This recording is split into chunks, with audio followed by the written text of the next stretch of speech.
All right, so now you've already met them. Cindy and Butita are going to be hanging out with us tonight. Hi, guys. Hey, where's our phone? Now, let's just keep it moving. Keep it moving. First of all, they're coming too. So now there's the Oppo F11 Pro, and then now there's the Oppo F11. Yeah. So I have the F11 Pro. Nice. This is 39,999. Only? Come on. Only. Omera. Please. Hey. Omera. It's bought money. Omera. In fact, speaking of Omera, it had to be a Django who'd make it on Ellen. I know. Acheng. First of all, Acheng. Now Acheng, please. There are no Jangos who don't know English. That is just an abuse to the lovely language of Luo. There is no Jango who doesn't know English. I was like, why don't you say you did know something like connecting wires? Or you did English. I was offended. Or mother tongue. It is. Anyway, we'll talk about Acheng, what she did, where she went, and just what happened and why she was trending. But here is a riddle for you. Now, we all know how it's always been in this country. It is that you'd rather steal 1 billion than steal chicken. Where am I going with this? Now, knowing via knowing how we are as Kenyans. Yes. This is, and we, as in, unachukia mtu mwenye ameiba hiyo kuku to the point that yani yeye watu wanne wakadecide, you know what, we're going to take it a notch lower, we're going to steal eggs, wachana na hiyo kuku. So sasa walipatikana in, you know what I mean? Why is it that it's so much faster to find those guys? That's my first question. And then, can you imagine the guts? To break into DP Ruto's home and steal. Hapana, pengine walikuwa wako na job huko. No. This story actually reopened that debate I'm talking about. They're dealt way too swiftly. Just the chicken thieves. What do you mean? Like I think they didn't know who they're breaking into. There are some houses you break into, you're like, damn, this is the DP's house. Let's just take eggs. I know, because like in normal people's houses, because the president's picture is there. Yes. So theirs, they just have a selfie. Pengine waliingia tu kwanza wakifikiria wakaona haya. Lakini tushafika tufanye nini? Tuchukue kitu ka souvenir. But of everything and anything that you could have taken, because everything else has already been taken. Cindy, unajua isho by the way. Let me tell you. No. Kweli nimetoka Isiolo. Mimi hata mimi support familia yangu. Mimi Cindy hata tumekutana naye leo hata sijuangi maneno. To be honest, we honestly don't know each other. The views and opinions that are expressed on this show, maybe other things like television, contributor, everyone takes full responsibility. Completely. DPP, DCI, and everyone else involved. But let's just talk about Kiambu County. I find it better. But I heard your story ya mayai wameamua settle outside the court. We'll fry the eggs. Juu yenyewe I think pia aliona hapa itakuwa imeenda sana. Pia mayai ndio ikae mpaka iko exhibit na vile kesi take long Kenya. Inaweza kuisha agua by the time kesi inaamuliwa. Unaona hizi kuku mbili unaona hapa ndio zilikuwa kwa mayai. Kuku tu zimetakwa kwa lakini vile kesi imekuwa inasongeshwa. By the way, kesi zinakawia Kenya. Samahani leo mayai hazitakuja kwa manake zimelaliwa. They have been laid. Oh gosh, that's so funny. Basi ni Christmas sasa, kuna kuku 3 ambazo zilikuwa zimekuja jana kotini hazijakuja leo. Manake moja niweza kuchinjwa. Oh God. Anyway, now this one is not a laughing matter. It was trending worldwide, Kiambu County. How did I see this? When Tiwa Savage, shared that she was trending worldwide, I see Kiambu County there at number 3. You're like, huh? I'm like, oh my God, now the whole world knows. The Kiwa whole world knows. Kiambu Savage. Kiambu is so savage. Now, of course, as you may have heard, to be honest, it's not a laughing matter.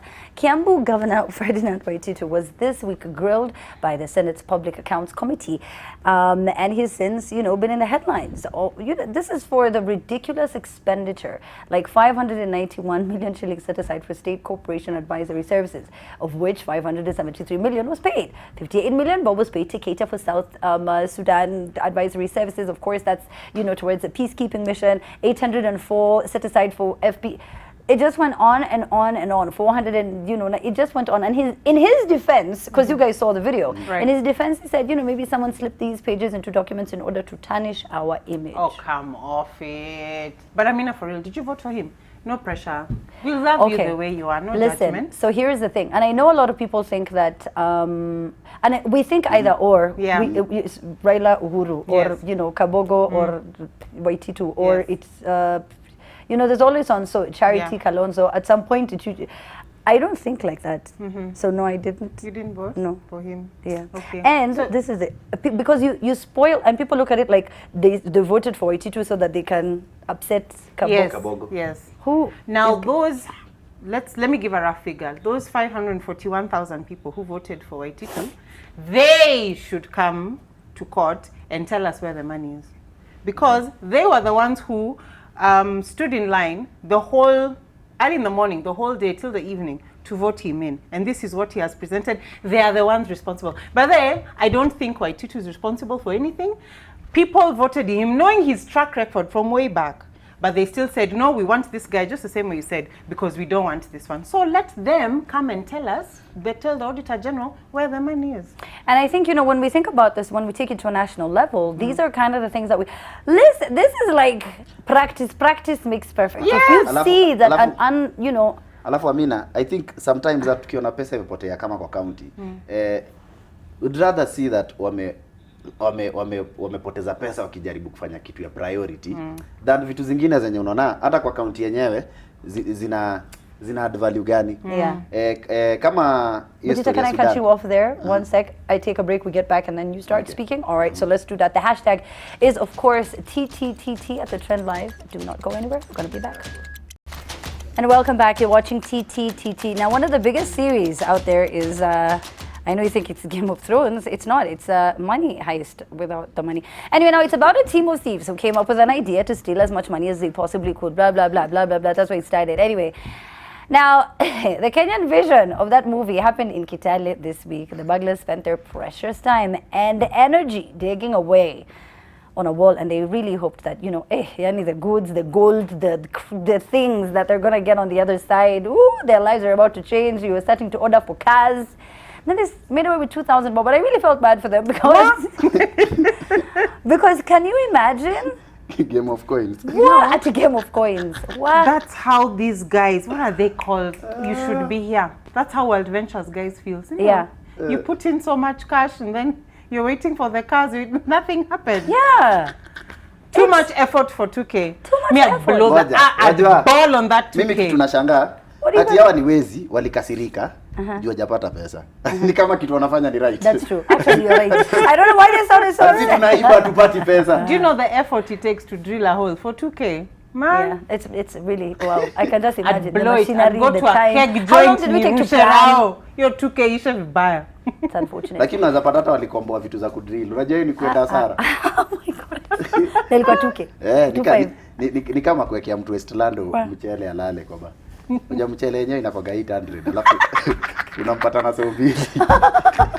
Mwenye mchele anakudai mazele ya soko hajaweza. Mchele ile kitu watu wekea walale.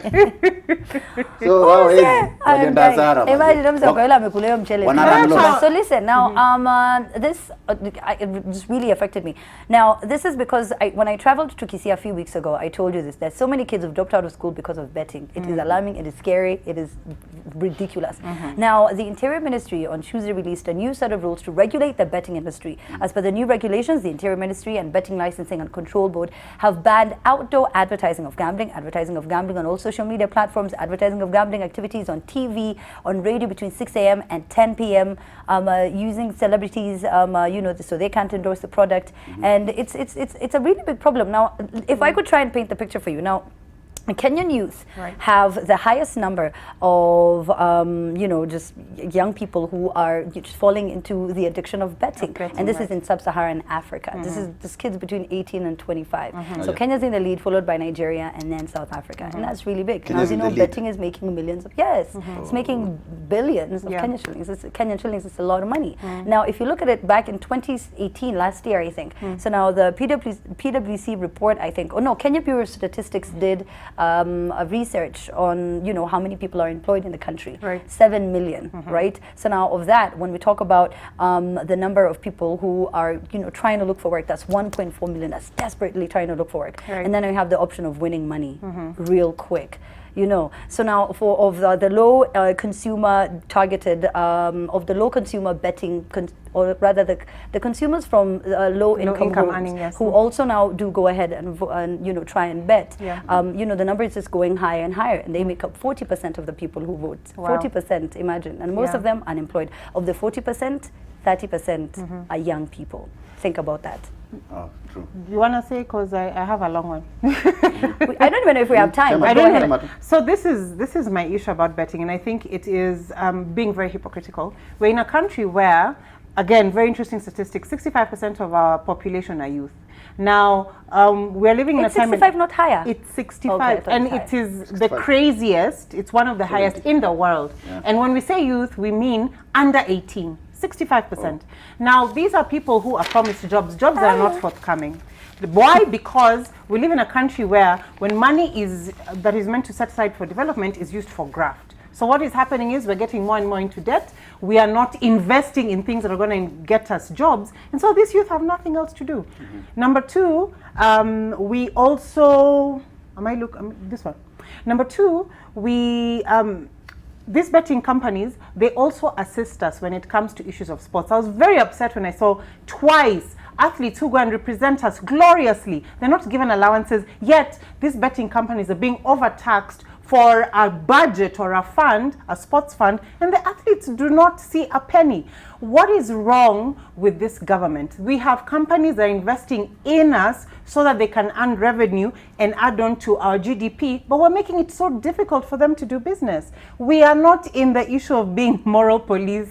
If that is it, then there's so many other things that we should curtail from television. Let's first deal with the issue from the grassroots. It is not that the youth are being derailed because of betting, because now that's what they want to do. It is a butterfly effect. Wow. We get back, we talk some more. You're watching TTTT. And welcome back to TTTT. I always say TTTT only thrice. I never say TTT. It's too long. It's too long. I'm not sure. 40s. I'm not sure. I have to ask Larry what exactly was going on with all the like. What was 40? Guys, this is too much. To power 4. Anyway, it's fine. We're here now. Let's tee off with the story from Johannesburg, South Africa. But before that, actually, Butita has to, you know, say something. I did say let's speak. Yeah, about betting.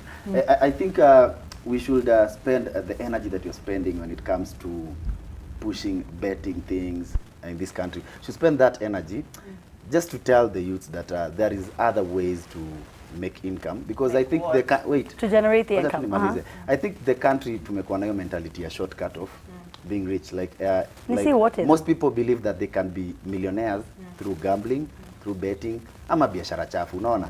But it's the society, it's shida sio. So mimi personally nikiona vile naweza ongea na watu mali to get chances places zingine, vile tunaweza jidevelop as youths, naweza furahi sana, because I think hata kama kuna opportunities iko less, we as youths bado tunaweza tafuta other avenues za kujua vile tunaweza jijenga. I just realized when Kucha said we as youth, I'm not in that bracket. we sio nyinyi. Ni mimi na wenzangu. Nyinyi? Did you point at me?